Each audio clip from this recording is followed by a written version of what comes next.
From Treaty Oak Revival, West Texas Degenerate. We got an upstart country rock band that's been on the cusp of crossing over, and sadly for a lot of the wrong reasons, building a reputation as a raucous live act where the pits and flying beer cans have become a full contact sport. If that's overshadowing your music, that's a problem. Now, their first album, No Vacancy, had some better songwriting to make up for the egregiously cheap production, which did not flatter frontman Sam Canty's nasal drawl, but that got cleaned up by 2023's Have a Nice Day, the full play for rock radio, but there's a thin line between canny self-awareness and nasty, unironic machismo that did not have the muscle to back it up. But this is their biggest swing to date, with actual success on the rock charts, and yeah, it's been a while since I have covered an album so formulaic in structure and sound getting shipped to rock radio, where if you hear the lead-off singles, or indeed any other Treaty Oak Revival, you know exactly what you're getting. Organic, but over-polished and compressed post-grunge riffs with the occasional muted flourish and thicker bass accent, like the miserable gurgle of Shit Hill, or the thicker snarl behind Bad State of Mind, but mostly elevating the thin twang of the lead vocal line than amplifying any heavier riff or groove, from the underpowered drums or the limp bass line. Naders tries for a metalcore breakdown in the Surviving a Tornado story that really wants to be Turnpike Troubadour's A Tornado Warning, and it's alarming how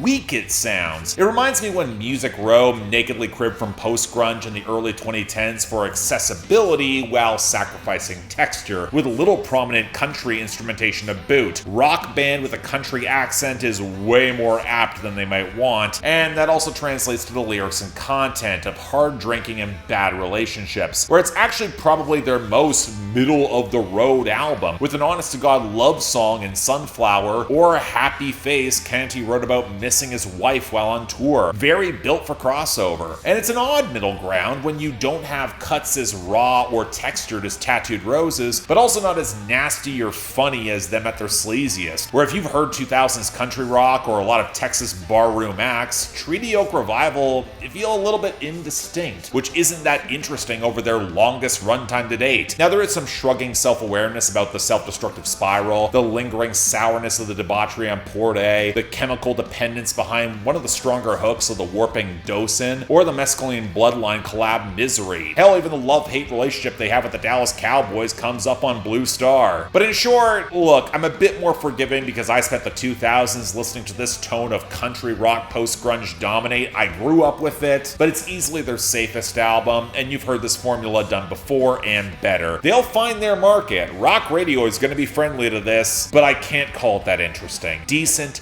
at best.